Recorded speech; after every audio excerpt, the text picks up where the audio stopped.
गणानां त्वा गणपतिगुं हवामहे कविं कवीनामुपमश्रवस्तमम् ज्येष्ठराजं ब्रह्मणां ब्रह्मणस्पत आनशृण्वन्नोतिभिः सीदसादनम् श्रीमहागणाधिपतये नमः।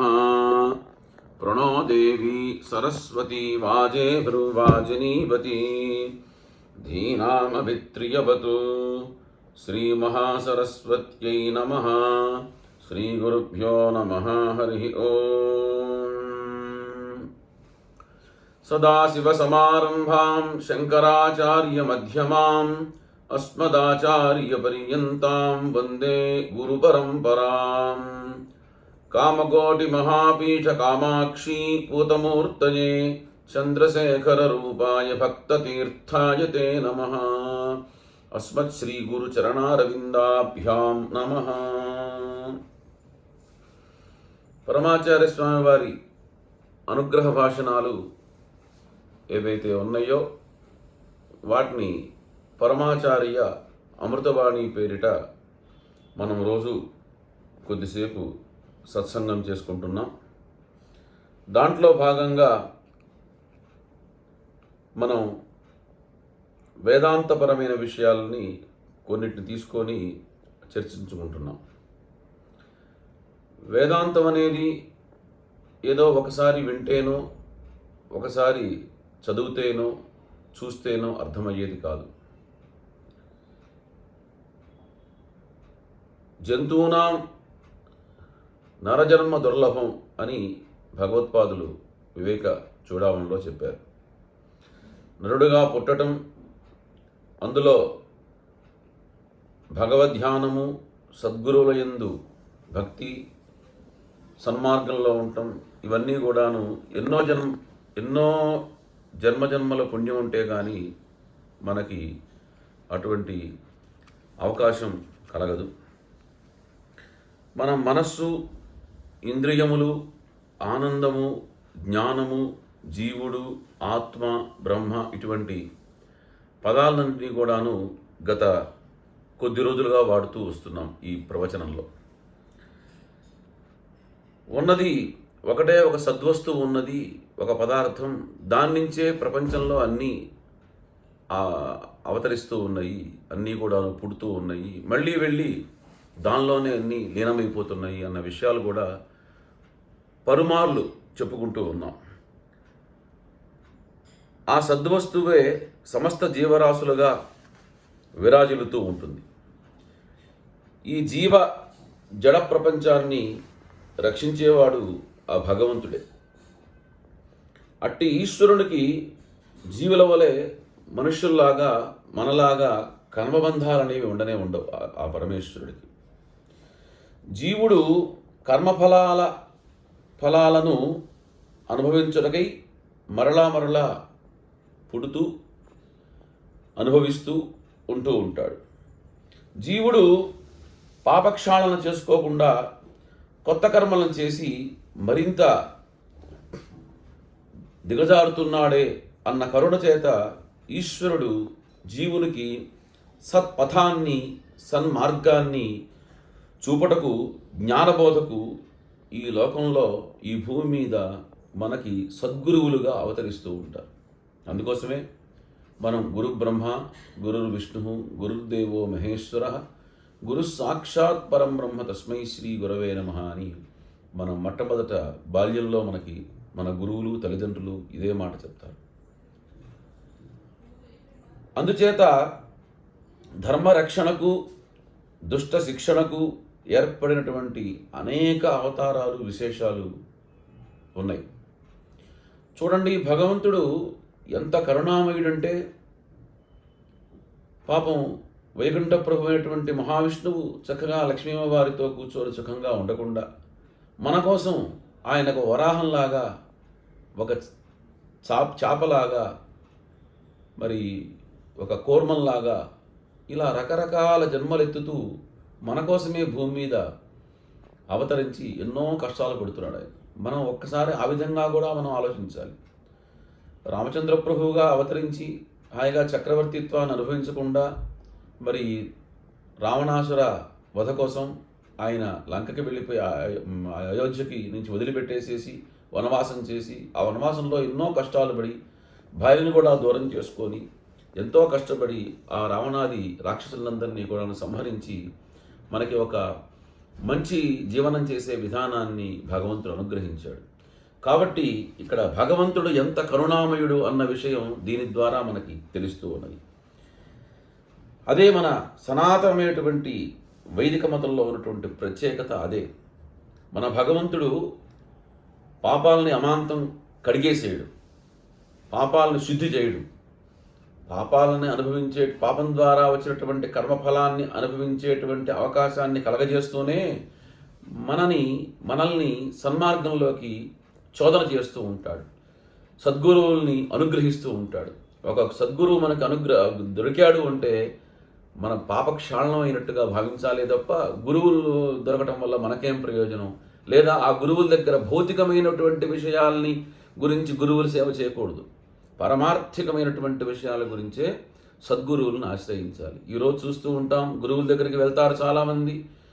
అమ్మాయికి వివాహం కాలేదనో, అమెరికా వీసా రాలేదనో, పిల్ల పుట్టలేదనో, ఉద్యోగం రాలేదనో, వ్యాపారం రాలేదనో, మరొకటి రాలేదో ఇదే బాధతో వెళ్తారు తప్ప గురువుల దగ్గరికి వెళ్ళి, అయ్యా నా జన్మకు గల కారణం ఏంటి, జన్మన ఫలం కిం, నేను మళ్ళీ జన్మ లేకుండా ఉండాలంటే నేనేం చెయ్యాలి అని అడిగేటువంటి వాళ్ళని మనం వేళ్ల మీద లెక్క పెట్టచ్చు.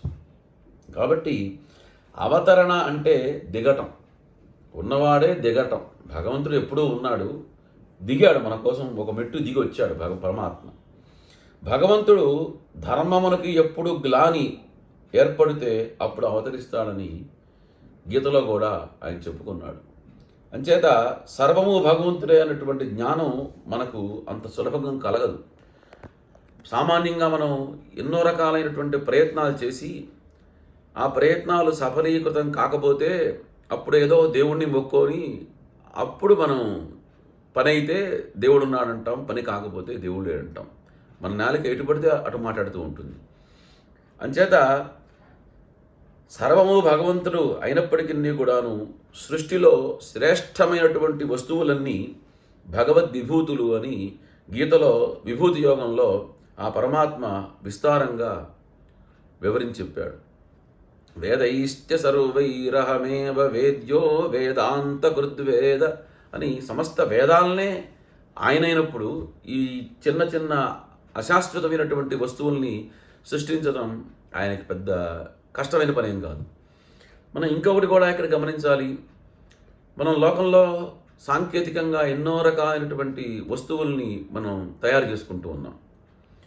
ఆ వస్తువుల యొక్క మూలాన్ని మనం చూస్తున్నామా? ఒక బంగారు ఆభరణం పెట్టుకున్నాం, బంగారం ఎక్కడి నుంచి వచ్చింది? ఇనుముతో పెద్ద వాహనం తయారు చేసుకున్నాం, ఇనుము ఎక్కడి నుంచి వచ్చింది? చెక్కతో పెద్ద మంచి మంచి అలంకార వస్తువులన్నీ ఇంటంతా కూడా పేర్చుకున్నాం, అవన్నీ మూలం ఎక్కడి నుంచి వచ్చింది? మనం వాడుకుండేటువంటి ప్రతి వస్తువు కూడా మూలం భగవంతుడు సృష్టించినటువంటి పదార్థంలో నుంచే వచ్చింది. దాన్ని మనం మన యొక్క భగవంతుడిచ్చిన మేధస్సు మేరకు రకరకాలుగా వస్తువులను తయారు చేసుకొని మన కళ్ళతో చూసుకొని వాటికి ఒక పేరు, ఒక రూపం తెలుసుకొని మనం తృప్తి పడుతూ ఉంటాం. కానీ ఇక్కడ మనం ఆలోచించినట్లయితే ఆయన సరస్సులలో సాగరం, స్థావరాలలో హిమాలయం లాంటివాడు, మానసాలలో మానసరోవరం లాంటివాడు. ఆయన సరోవరం అంటే మానసరోవరం లాంటివాడు, తక్కువవాడు కాదు. అట్లాగే మాసానాం మార్గశీర్షోహం అన్నాడు, మాసాల్లో మార్గశీర్ష మాసమే నేనే ఉన్నాను అని చెప్పుకున్నాడు. వేదానాం సామవేదోస్మి అని చెప్పుకున్నాడు. అట్లాగే ఋతువుల్లో వసంత ఋతువై నేనే ఉన్నాను అని విభూతి యోగంలో చెప్పాడు. కాబట్టి అన్నీ కూడాను ప్రపంచంలో సమస్త వస్తు జాలము, వస్తు సంబంధమైన సమస్త విషయాలు కూడాను భగవంతుడి యొక్క అంశములే అన్న విషయాన్ని మనం గుర్తించాలి. భగవంతుడి యొక్క అవతరణలే అని గుర్తించాలి. విభూతులు ఎక్కడ ఏవే ఉన్నాయో అవన్నీ కూడాను భగవంతుడి యొక్క అంశలే. మనకు భగవంతుడు ఒక మార్గదర్శనంగా ఉంటాడు అన్న విషయం కూడా ఎల్లప్పుడూ మనం గుర్తించాలి, దాన్నే స్మరించాలి. ఆచార్య పురుషులు, మహాత్ములు, జ్ఞానులు, సిద్ధులు, యోగులు పరమ భాగవతుల రూపంలో భగవంతుడు దర్శిస్తుంటాడు. భగవంతుడు అమాంతం శంఖచక్ర గదాధారి మనకి దర్శనం ఇవ్వటానికి మనం అంత పుణ్యం చేసుకున్నామా అని కూడా మనం ఆలోచించాలి. ఎన్నో వేల దివ్య సంవత్సరాల పాటు ఒంటి కాళ్ళ మీద కూర్చొని నిద్రాహారాలు మానేసి భ్రమణ మధ్యందు దృష్టిని నిలిపి ఆ సమస్తాన్ని వదిలేసి అరణ్యాలకు వెళ్ళి తపస్సు చేస్తే అటువంటి వాళ్ళకే ఆయన దర్శనం ఇవ్వలేదే. మనం ఏం చేశామని భగవంతుడు మనకి దర్శనం ఇవ్వాలి?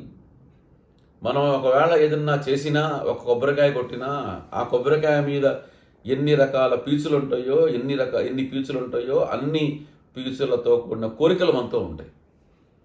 అయ్యా భగవంతుడా, నీకోసం ఇస్తున్నాం ఇది అని మనం ఆయన సమర్పించగలుగుతున్నామా? నాకే కోరిక లేదు, నీకోసమే దత్తం చేస్తున్నాము అంటున్నావా? అనట్లేదు.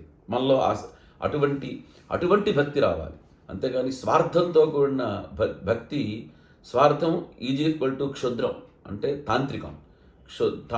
స్వార్థం అనేది పనికిరాదు. అలాగే శైవ సిద్ధాంతాన్ని పాటించేవారు అవతారతత్వాన్ని ఒప్పుకోరు. ఎందుకంటే ఉదాహరణకి ఆదిశంకరులు శివావతారం, అట్లాగే జ్ఞాన సంబంధులు అని ఒక ఆయన తమిళనాడు ద్రవిడ దేశంలో జ్ఞాన సంబంధర్ అంటారు. వాళ్ళకి ఒక పెద్ద గురువు, శైవులకు ఆరాధ్యమైనటువంటి దైవం ఆయన సాక్షాత్తు కుమారస్వామి యొక్క అవతారం అని వారి యొక్క పరిపూర్ణమైన విశ్వాసం. దీన్ని కూడా వాళ్ళు ఒప్పుకోరు. ఎందుకంటే భగవంతుడు గర్భవాసం చేయడు అంటారు వాళ్ళు. ఎందుకు? ఆయన చాలా గొప్పవాడు, చాలా పరిశుద్ధుడు. ఆయన గర్భవాసం కనుక చేస్తే ఆ తల్లి యొక్క గర్భంలో ఉండేటువంటి మలమూత్రాదుల మధ్య కొట్టుకోపోవాలి, ఆయన అపరిశుద్ధులైపోతాడు, కాబట్టి అంత పని ఆయన చేయడు, అలా మీ ఒప్పుకోమంటారు. కానీ ఈ విషయంలో మనకి ఎన్నో ద్వైతులకి ఏకాభిప్రాయం ఉంది. భగవంతుడు పుట్టాడని మనము అంటాము, వాళ్ళు కూడా, ద్వైతులు కూడా ఒప్పుకుంటూ ఉంటారు. కాబట్టి ఇక్కడ ఏమిటంటే పరమ కరుణాళుడైనటువంటి మహావిష్ణువు మత్స్యాది కూర్మ అవతారములు దాచిన అతని శ్రేష్టతకు ఏ విధమైనటువంటి లోపం కలగదు. ఈ అవతారములను కూడా కేవలం మనలందరినీ ఉద్ధరించడం కోసం ఆయన అవతరించాడు తప్ప ఆయనకి ఎటువంటి ప్రయోజనం, పరమ ప్రయోజనం దీనివల్ల లేదు. అదే ప్రకారంగా అరూప వస్తువునకు ఒక రూపకల్పన చేసినటువంటి వివిధ దేవతా రూపములతో ఈశ్వరుడు అవతరిస్తాడని, ఆ అవతారమూర్తులను విగ్రహ రూపంలో అర్చామూర్తులుగా మనందరం కూడా ఉపాసిస్తూ ఉంటాం లోకంలో. మన మతంలో మరొక ప్రత్యేకత ఉంది. ఈ కారణంగా అన్యమతస్థులు మనల్ని నానాదేవతా ఉపాసకులు అనేటువంటి ఒక నింద కూడా మన మీద వేస్తూ ఉంటారు. మిగతా మతస్థులకి వాళ్ళ భక్తిలో స్వాతంత్రము, స్వేచ్ఛ అనేది లేవు. ఏకోదేవ, వాళ్ళకొకడే దేవుడు. ఇష్టమైనా ఇష్టం కాకపోయినా, కనుయింపుగా ఉన్నా లేకపోయినా, ఆ నామం నోటికి రుచిగా ఉన్నా లేకపోయినా ఆ రూపాన్నే స్మరించాలి, ఆ నామాన్నే నోటితో అనాలి. కానీ మనకు అట్లా లేదే. భగవంతుడు ఎంత కరుణామూర్తి అంటే ఎలా కావాలంటే అలా భగవంతుడిని ఉపాసన చేయొచ్చు. అనేక రూపాల్లో భగవంతుడు ఉన్నాడు, అనేక నామాలు. కాబట్టి మనం అలా చేస్తున్నామని మనని ఇతర మతస్థులందరూ కూడాను నానా దేవతా ఉపాసకులు అని మనల్ని హేళన చేస్తూ ఉంటారు. ఒకే మూర్తిని మనం పలు రూపంలో పూజిస్తున్నామే కానీ ఏకేశ్వర భావం ఒకటే ఉంది. మనం ఏ దేవుడికి పూజ చేసినా పరమేశ్వరమూర్తి అని చెప్తాం. అమ్మవారికి పూజ చేయండి, అయ్యవారు చేయండి, విష్ణువు చేయండి, మరొకటి చేయండి. ఎవరికి చేసినా సర్వం పరమేశ్వర అర్పణము అంటాం. మధ్యలో మన యొక్క వీలు గురించి, మన యొక్క సులభం గురించి, మన యొక్క సౌఖ్యం గురించి మనం అనేక రూపాలతో, అనేక నామాలతో అర్చనా విధాలు చేస్తూ ఉంటాం. భగవంతుడు సర్వవ్యాపి. మనకు ఏకాగ్రత అనేది అలవటం కోసం ఆయన అర్చనా సౌలభ్యంకు విగ్రహాలు ఏర్పడినాయి తప్ప అన్ని మతాల వారు ఏదో ఒక చిహ్నాన్ని ఆలంబనంగా చేసుకొని ధ్యానించడం మనం చూస్తూనే ఉంటాం లోకంలో. సనాతనమైనటువంటి మన ధర్మంలో మాత్రం విగ్రహారాధకులు అని ఈసరించడం ఇది న్యాయం కాదు అని అనేక మంది మహర్షులు ద్వారా తెలిసిన విషయం. అంతేకాదు ఇతర మతస్థులు ఎవరైతే ఉన్నారో వారందరూ కూడాను భగవత్ సాయుధ్యమునకు వారి మతములే దారి అని, ఇతర మతస్థులకు ఆ సౌలభ్యం లేదని అభిప్రాయపడతారు. కానీ మన మతంలో అది లేదు. ఇతర మతస్థులకి మనకి ఉన్నటువంటి తేడా ఏంటంటే, భగవత్ సాయుధ్యాన్ని పొందాలి అంటే మా మతాన్ని మాత్రమే మీరు అవలంబించాలి అని వాడు చెప్తారు. కానీ మన మతంలో ఎవరు ఏ మతంలో ఏ రూపాన్నైనా పట్టుకొని భగవత్ సాయుధ్యాన్ని పొందొచ్చు అనేటువంటిది మనది విశాలమైనటువంటి మతానికి సంబంధించినటువంటి సనాతన ధర్మ విషయం ఇది. ఏ ఏ మతాలలో జన్మించారో ఆయా మతాలలోనే అనుసరించి ఇష్టప్రాప్తిని పొందాలి అంటాం మనం.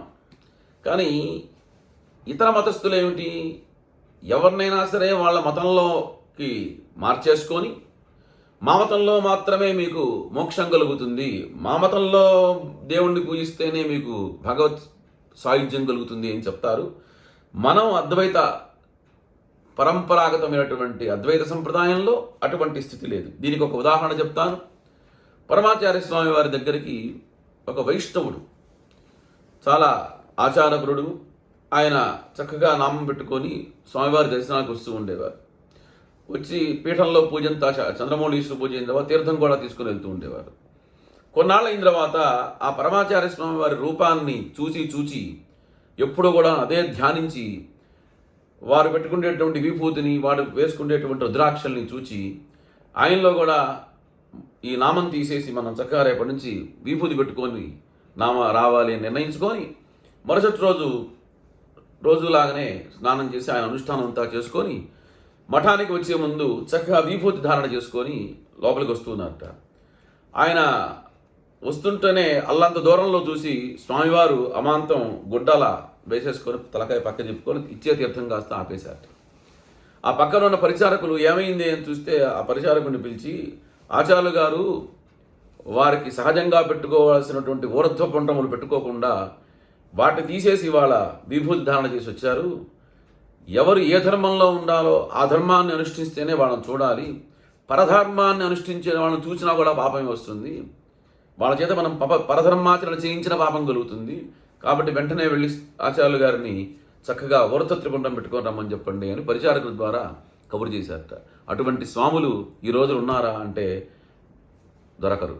ఎంచేతనంటే ఎవరినైనా సరే మా దగ్గర రండి, మేము ఏదో రకరకాల ముద్రలు వేస్తాం, మీరు మాలో కలిసిపోండి అనేటువంటి స్వాములే ఈ లోకంలో ప్రపంచంలో ఉన్నారు తప్ప మీ ధర్మాన్ని మీరు అనుష్ఠించండి అని చెప్పేటువంటి మతాచారులు కానీ అటువంటి ధార్మికులు కానీ ఈ రోజుల్లో లేరు.